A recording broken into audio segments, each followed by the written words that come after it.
Cuando la escritura dice que Dios hizo al Adán Cadmón, se le conoce también, se le buscó ayuda. Así la traduce la Septuaginta. Y la Valera lo traduce como: y que Dios le sacó una costilla. Dios mío. Y agarró la costilla, le puso extensiones, le puso tacones. Dios mío, imagínense una costilla de que, wow. Venga, echa mi costillita. Para que le diga a su esposa cuando usted le diga: venga, echa mi costillita. Pero las traducciones más antiguas no lo traducen como costilla, lo traducen como costado. ¿Puedo decir esto, pastor? Va a sonar una locura.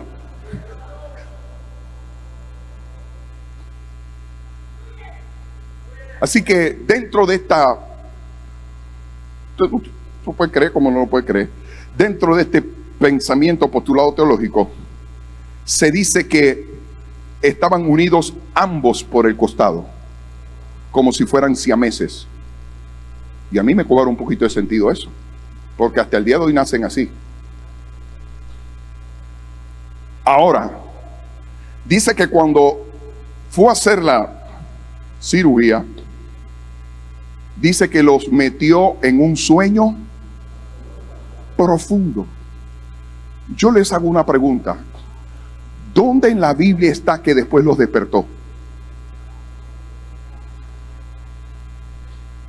No es que eso es obvio, no. Cada palabra que sale en Dios es intencional. Y había una intención. Porque después de eso, el hombre entró en una decadencia profunda por el pecado. Y esa decadencia trajo como consecuencia, porque evidentemente la intención de Dios siempre estuvo en despertarlos, pero el pecado nos adormece. Y escuche bien, hasta el día de hoy, la raza humana, la raza caída, está dormida a nivel de alma. La única manera de despertar es a través de Cristo Jesús. Dígame si no tiene sentido, escuche, que la mayoría de las cosas que la gente sin Dios hacen parecen una locura. Su manera de pensar, su manera de vivir, su manera de hacer las cosas, como que estuvieran viviendo en una pesadilla, en una película de Freddy Krueger. Y así vive la mayoría de la humanidad. Pero cuando Cristo viene a nuestras vidas, produce un despertar de conciencia. Y empezamos a ver y decía: Dios mío, pero yo sí era bruto, ¿cómo trataba a mi mujer de esa manera? Dios mío, pero si yo estaba era loca, diría una hermana. Estaba loca, mira cómo trataba a mi marido. Pero cuando vienes a la palabra y vienes a Cristo, empieza un proceso de despertar y empezar a ver la vida desde la perspectiva del cielo. Y yo creo que en esta hora hay gente que Dios va a llevar a un despertamiento cual nunca antes habían vivido. La mayoría de las almas, dije, están dormidas. ¿Y dónde duermen? En el fondo de nuestro ego. Y cuando aprendemos a matar y aniquilar ese ego, como dijo Pablo, es decir, viviendo una vida en el Espíritu, entonces entramos en un despertar profundo interno a la realidad de su destino. Y ahí entonces empieza un proceso de crecimiento, expansión, ensanchamiento que toda alma necesita para vivir. Y muchas veces, escúcheme bien, Dios utiliza situaciones que son traumáticas, a veces que son dolorosas, para despertar nuestra alma.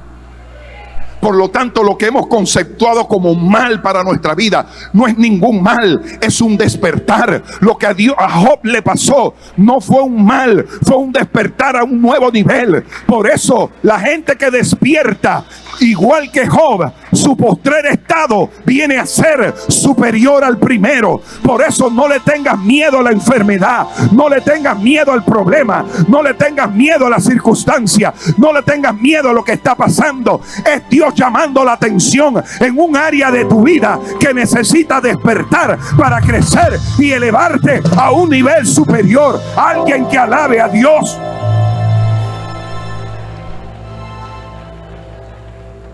Cuando Dios nos despierta, nos sacude a través de situaciones difíciles. Y cuando empezamos a despertar es cuando verdaderamente empezamos a vivir nuestro destino.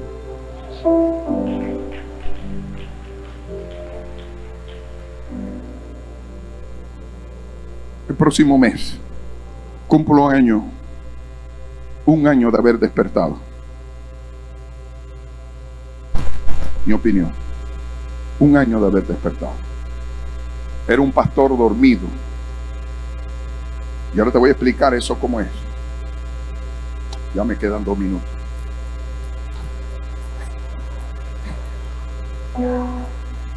Oye, yo recuerdo que estaba en la sala de mi casa, venía de predicar, estaba con mi hija, mi sobrina, mi esposa. A esa hora de la noche casi nunca se quedan en la cocina, ya cada uno está en su cuarto, etcétera. Pero ese día se quedaron en la cocina. Ahí tenemos un pequeño comedor ahí. Y yo había llegado. Recuerdo que estaba conversando con ellas. Empecé a sentirme un poco extraño. Y sentí que me desmayaba. Y de ahí no me acordé más nada. Me relata mi hija y mi esposa que con mis metro 92 caí cuán largo soy.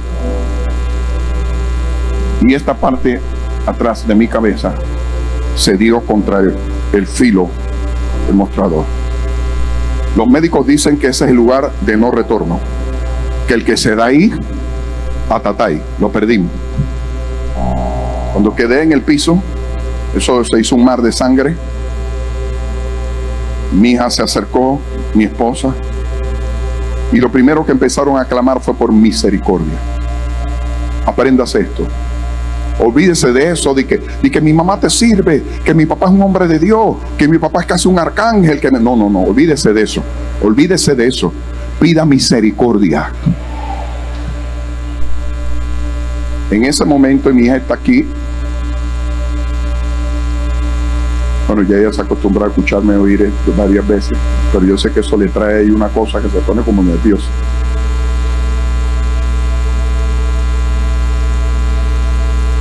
Me tomaron el pulso. Yo me fui. De hecho, yo salí de mi cuerpo. Yo no te puedo decir que yo llegué de un lugar de que con flores y de que yo de que le caminaba las flores y las tocaba. De que olía, de que, ay, huele a rosa, a lirio. A mí no me pasó así, pues cada uno tiene su experiencia. A mí yo no viví nada de eso. Yo sí sé que en el estado alma que estaba, porque ahí sí se fueron los 3 compadres, sé que llegué a un lugar, yo podía percibir que había mucha gente más, pero en ese momento repentino escuché una voz autoritativa, clara y fuerte, que dijo: ¿Él qué hace aquí?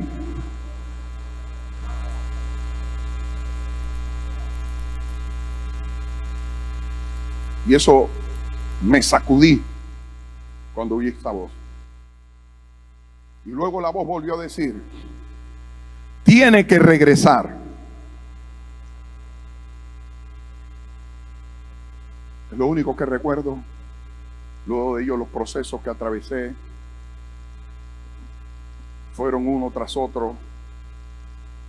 Esa fue la razón que no vine el año pasado. Yo estoy operado de la columna cervical. Tengo platino en las 3 líneas de mi columna cervical, en el cuello, las 3.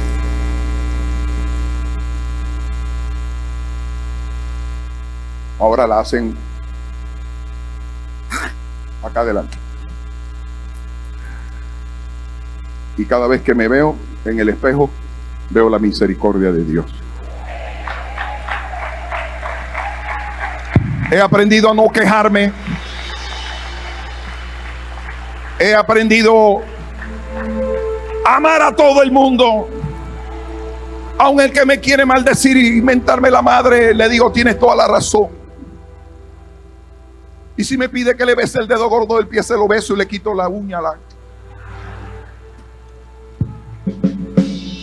Porque he aprendido que somos viajeros, que estamos temporalmente para cumplir una misión, y que no tengo tiempo para tontería, no tengo tiempo para guardar rencor, no tengo tiempo para guardar resentimiento, no tengo tiempo para hablar mal de nadie. Hoy le venía diciendo eso a mi hija, cuán difícil es, y sobre todo para los evangélicos, sentarse a hablar y que de pronto no hablemos de alguien y digamos, pásame el bisturí a mí, y el otro diga, no, dámelo a mí primero, muñequito puya puya. Qué difícil nos es. Pero cuando yo entendí este principio y aprendí que Cristo lo había dicho, que si a pesar de lo que me estén haciendo, o a pesar de lo que están diciendo de mí, yo decido hablar bien de la gente, entonces voy a ser justificado. Y cuando mi caso suba a la corte, esos eloquines tengan que decir, este man aprendió la lección. Así que no lo podemos sacar todavía. Necesitamos a gente así todavía ahí.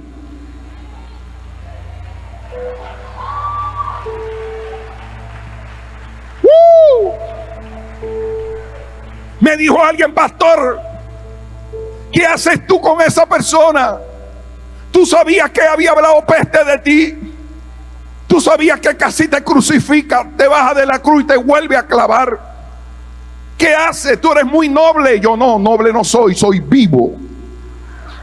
Porque entendí este principio. Y yo sé que el tiempo no me da, pero escúchenme.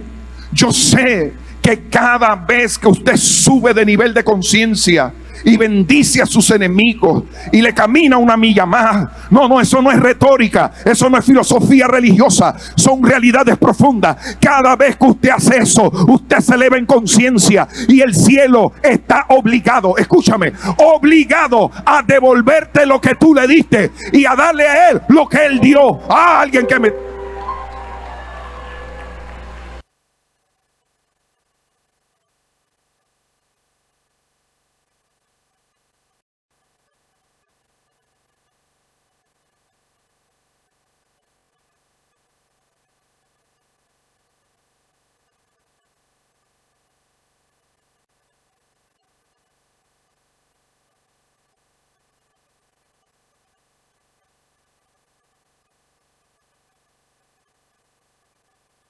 Claro, el que se ensancha por dentro se extenderá por fuera. Porque te extenderás a la mano derecha, a la mano izquierda, y tu descendencia heredará naciones y habitará las ciudades asoladas. Cada vez que Dios, escúchame bien, va a enviarle una bendición a alguien, Él siempre se asegura que tengas por dentro el espacio necesario para que puedas retener todo lo que Él te quiere dar. Dios nunca depositará algo en alguien que no tenga la capacidad o la medida para contener o retener su bendición. Sería igual que echarle perlas a los cerdos. No tendría sentido, no tendría coherencia, porque sería un total y completo desperdicio. Porque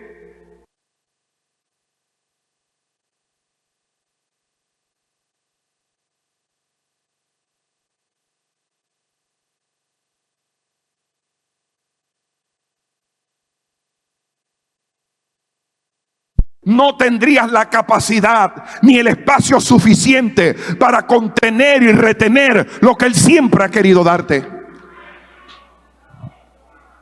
Para que me entienda mejor, usted está necesitando agua, mucha agua, y de pronto se encuentra un texto parafraseando que diga: yo, el Señor tu Dios, tengo un carro cisterna para ti con agua. ¿Cómo se pondría usted? ¡Woo! ¡Woo! Y eso es lo que nos...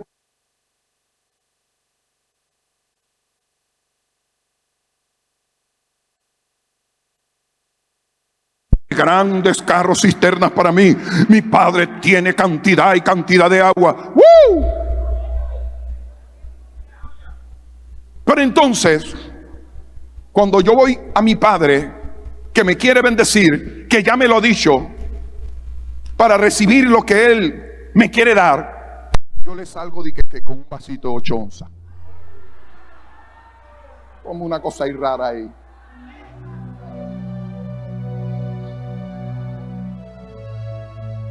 Entonces Dios dice que se te manda como un loco. ¿Cómo Él pretende que todo lo que le prometí se lo eche en un vasito chiquito? Ahora, ¿de quién es el problema? El problema es de Dios.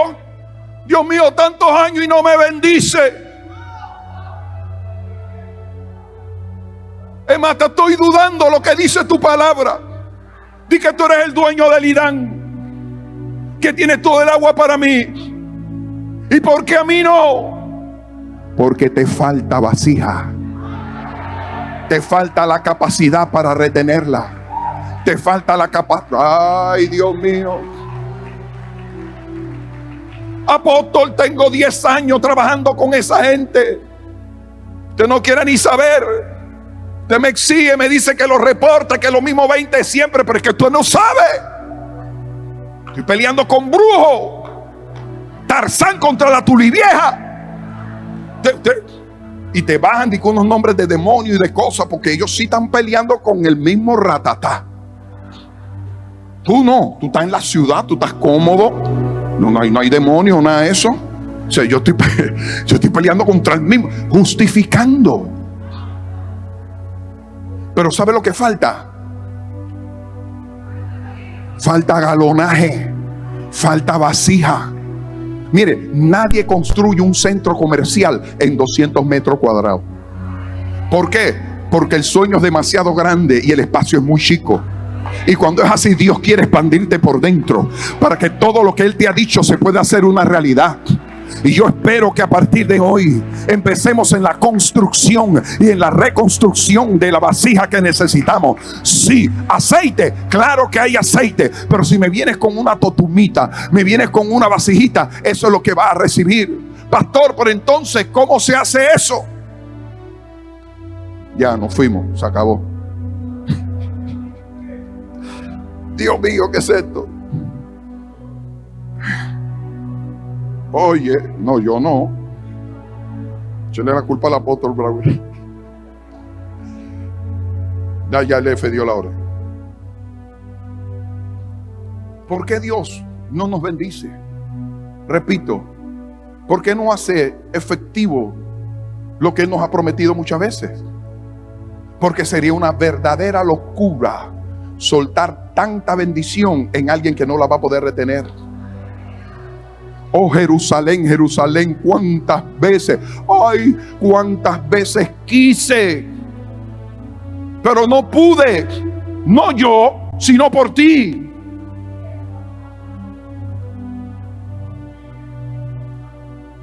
Puedo y quiero, pero me frenas.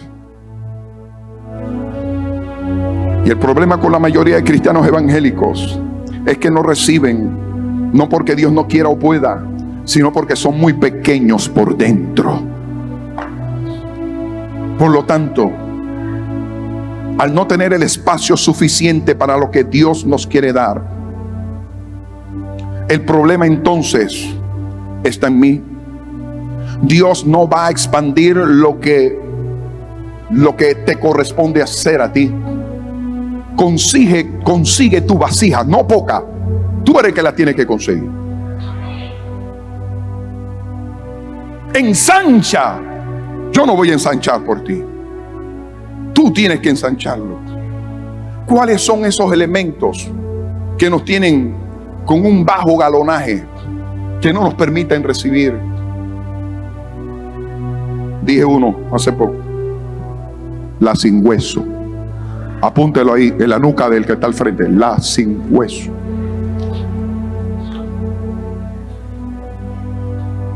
Usted no tiene ni la más remota idea de lo que ocasionamos cuando hablamos. Si hay dos cosas que Dios le da sumamente importancia y valor desde la perspectiva antiguo testamentaria, es al órgano viril del hombre y a la boca. ¿Por qué? Porque los dos tienen poder creativo. ¿Cuáles son las dos cosas que Satán ataca? Que el infierno va con todo. La sexualidad y los medios de comunicación calumniadores. Son las dos industrias más multimillonarias que hay. Porque al diablo le conviene mantener cool a sus empleados. Porque todo aquel que habla mal de alguien es un empleado de las tinieblas.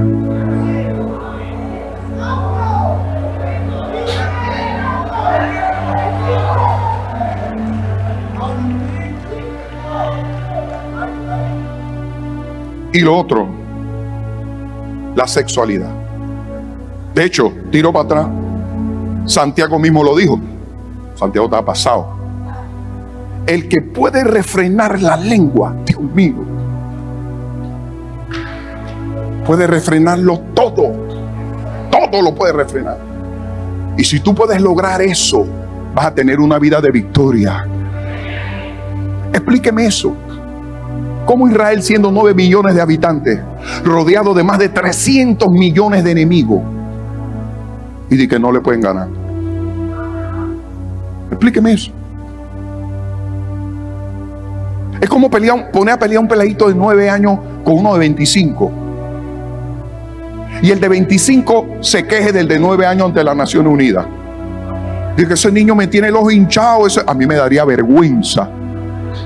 Vergüenza me daría. Pero esto no es del que corre ni del que quiere, sino del que Dios ha tenido misericordia. Y hoy su misericordia es tanta que yo puedo recordar todas estas cosas, todo lo que he vivido, todas las chongarás que he hablado, todas las cosas que he hecho, todas las Dios mío, no quiero ni hablar de esas cosas, hombre.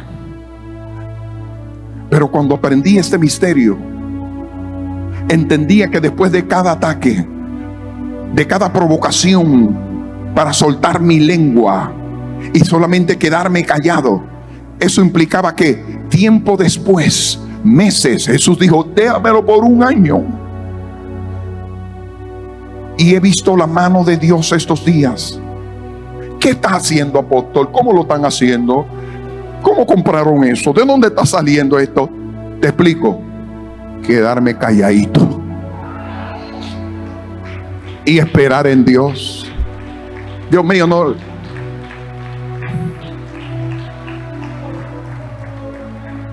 Termino. Santo Cordero. Termino.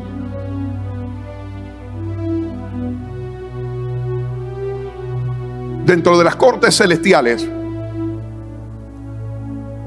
les explicaba del Salmo 82, haciendo referencia, y hay muchos otros textos más. Cada vez que esos registros de mis expresiones diarias, porque Dios diseñó nuestra boca y nuestra sexualidad para producir vida, pero cada vez que la usamos para causar muerte y división, entonces estamos yendo en contra de lo que Dios estableció. Y todo eso va siendo registrado.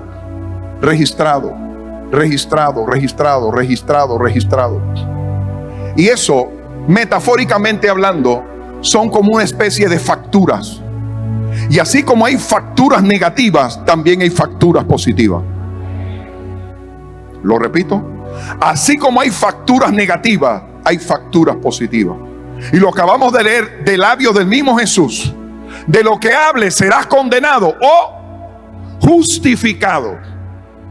Así que cuando a pesar de y en medio de, tú empiezas a meter buena cantidad de factura positiva, ¿sabes lo que pasa? Factura mata factura.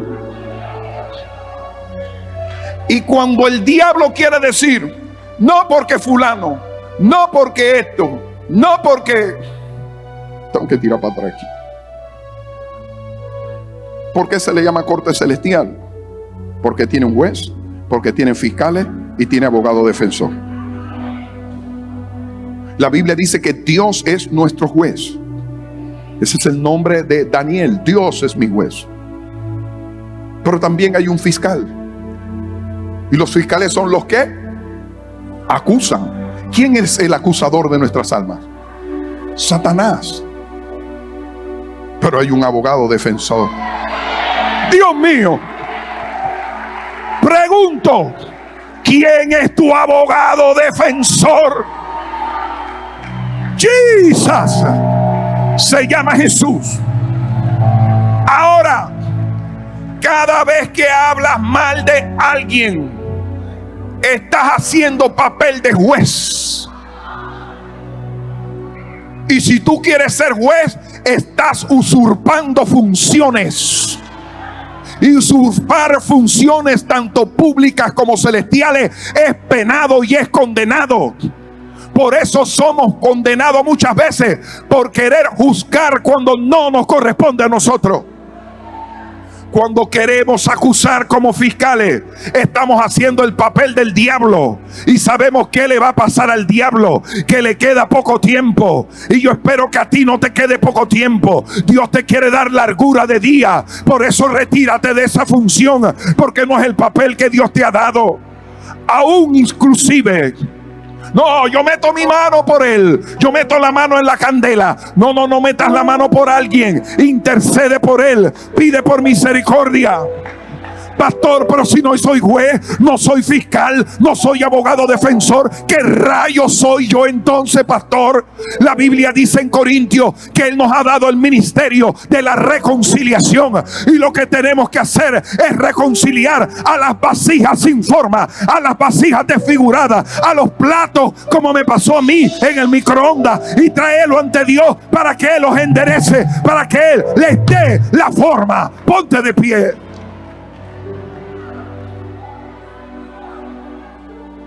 Y lo otro lo debo para el otro redoma.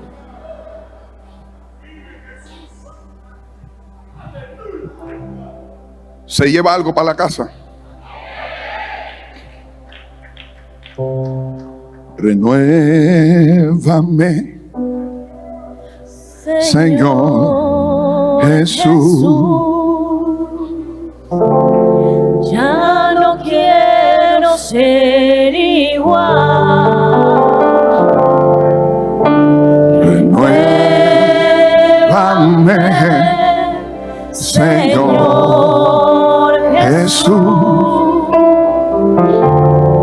Pon en mí tu corazón, porque todo lo que hay dentro de mí necesita ser cambiado, Señor, porque todo lo que hay dentro de mi corazón necesita más de ti. Up your hands, levante su mano un minuto. Quiero declarar sobre tu vida que esta palabra ha sido aportada para despertar tu conciencia y que puedas poner en práctica todo lo que aquí se ha dicho y todo lo que aquí se ha ministrado, una cosa ligada con la otra.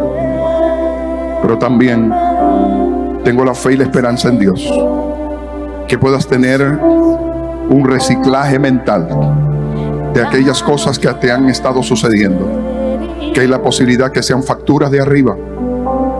El tiempo no me da para explicar en detalle esto, pero que de una u otra forma son llamados de atención divina para cambiar el curso de nuestra manera de pensar, y que esto pueda contribuir a cambiar radicalmente las cosas como hasta ahora la habíamos estado haciendo o lo habíamos percibido. Pensamientos de bien y no de mal son los que siempre Dios ha tenido para nosotros.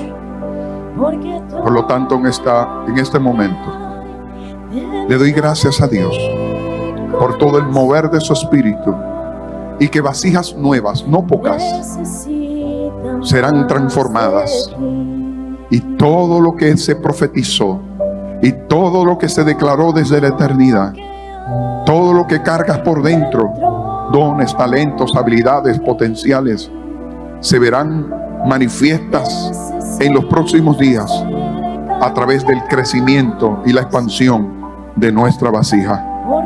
Gracias, Dios, porque tú eres bueno y porque para siempre es tu misericordia. Amén. See you tonight. Necesita más de ti.